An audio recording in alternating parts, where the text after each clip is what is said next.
السلام علیکم ورحمۃ اللہ وبرکاتہ۔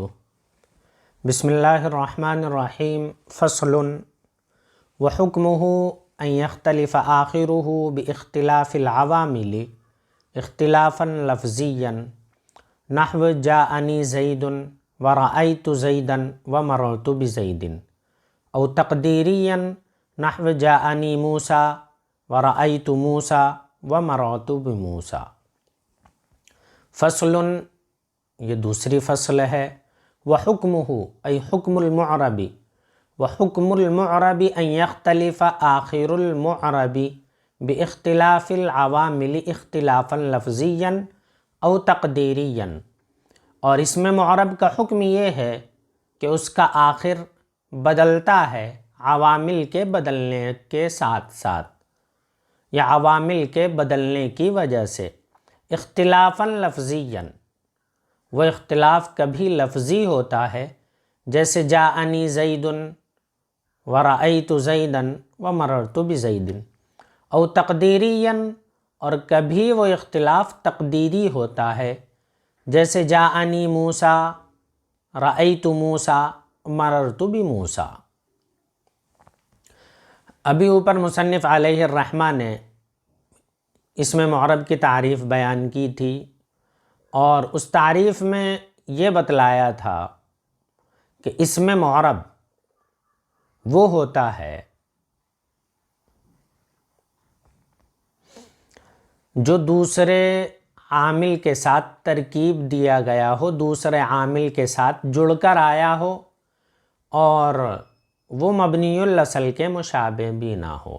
یعنی اس تعریف میں دو چیزیں شامل تھی، ایک اس بات والی، دوسری نفی والی۔ اس بات میں یہ تھا کہ وہ دوسرے اسم کے ساتھ ترکیب دیا گیا ہو، یہ اس بات والی شرط تھی اسم معرب کے لیے، اور وہ مبنی الاصل کے مشابہ نہ ہو، یہ نفی والی تھی۔ یعنی ایک اس بات اور ایک نفی دونوں سے مل کر جو اسم آئے گا اس کو اسم معرب کہیں گے۔ مبنی الاصل کے بارے میں بتایا تھا کہ وہ تین چیزیں ہیں، تمام حروف، امر حاضر معروف اور ماضی، اور اس کے بعد انہوں نے مثال بھی دی تھی۔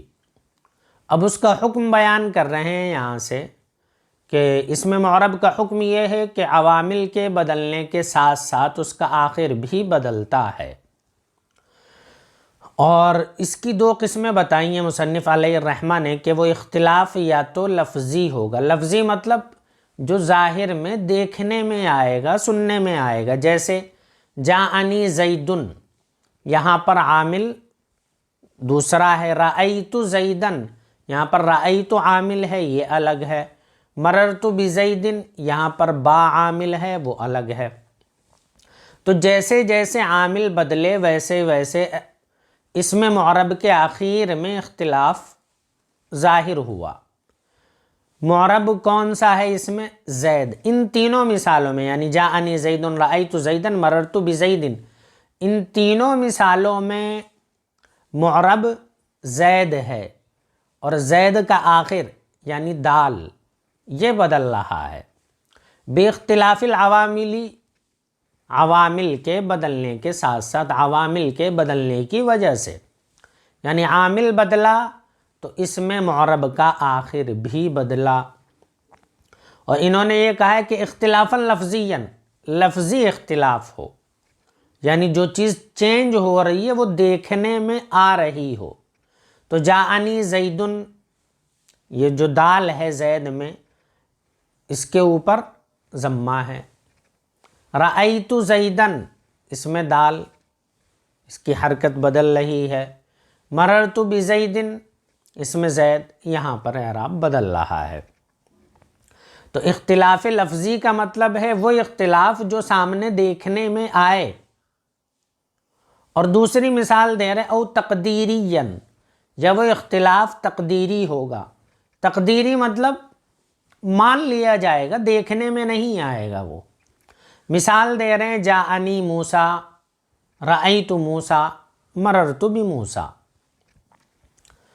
تو یہاں پر عامل بدلا ہے، جس طرح جاءنی زیدن والی مثالوں میں عامل بدلا تھا، لیکن ان تینوں مثالوں میں، موسیٰ والی تینوں مثالوں میں یہاں پر اعراب بدلا ہے، لیکن وہ اعراب بدلتا ہوا نظر نہیں آ رہا ہے۔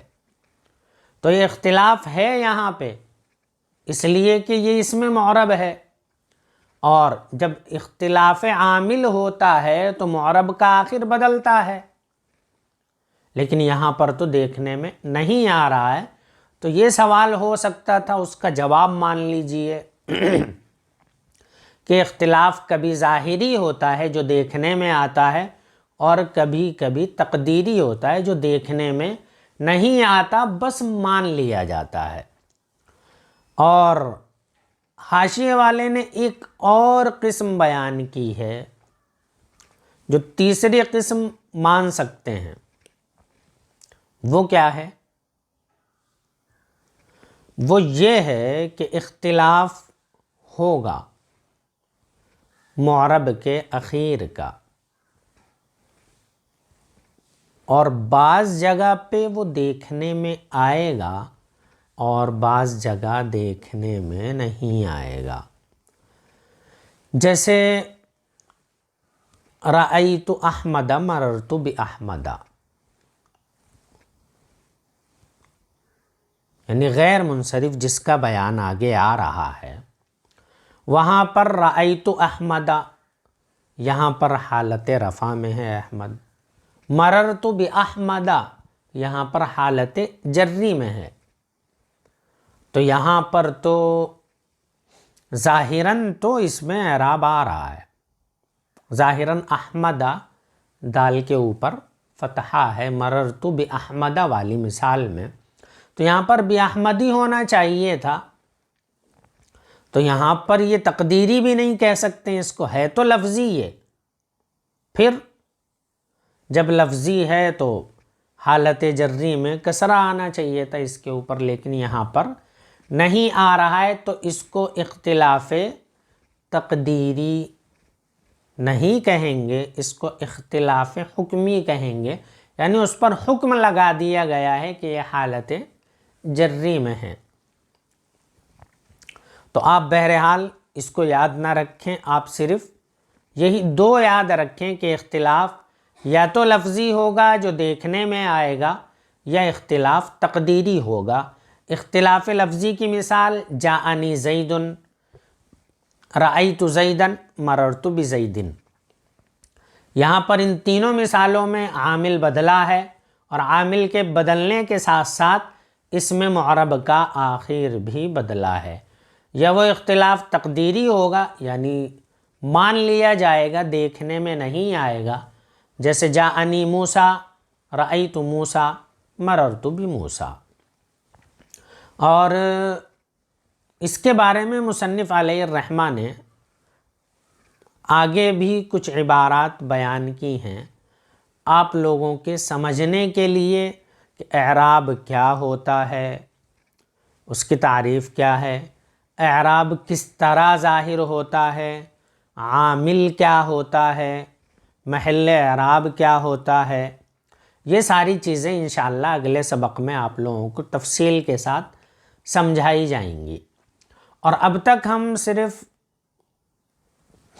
اس طرح سے سبق سمجھا رہے تھے، درس دے رہے تھے کہ سامنے ایک عبارت ہوتی تھی اور ہم سمجھانے کی کوشش کرتے تھے، لیکن اب یہاں سے اس کا فارمیٹ چینج کرنا ہوگا، اس لیے کہ جب تک بلیک بورڈ کا یوز نہ کیا جائے تو مجھے نہیں لگتا کہ نحو سمجھ میں آ سکتی ہے، سمجھائی جا سکتی ہے۔ اس لیے کہ جب تک ہمیں صاف صاف طور پہ نظر نہیں آئے گا کہ کیا کیا چینجز ہو رہے ہیں، تب تک علم نحو کا سمجھنا ناممکن سا ہے۔ تو انشاءاللہ نئے فارمیٹ میں نظر آتے ہیں اگلے سبق میں، اور یہ بھی آپ کو سمجھ میں آ گیا ہوگا، اور اگر کوئی بات نہیں سمجھ میں آئی ہے تو آپ کمنٹ باکس میں پوچھ سکتے ہیں۔ تو تب تک کے لیے میں رخصت چاہتا ہوں۔ السلام علیکم ورحمۃ اللہ وبرکاتہ۔